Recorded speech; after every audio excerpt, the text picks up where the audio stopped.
Ang calendar po, saan po dapat ilagay? Saan nga ba magandang ipwesto ang kalendaryo sa bahay mga kapakbet? Mahalaga rin ang papel ng kalendaryo sa bahay natin mga kapakbet tulad ng orasan. The calendar represents the time and panahon ng bahay sa mga taong nakatira.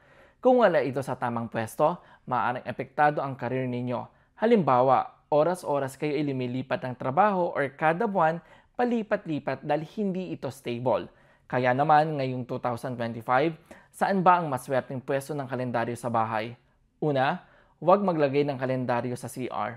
Pangalawa, iwasang maglagay ng kalendaryo sa dining room.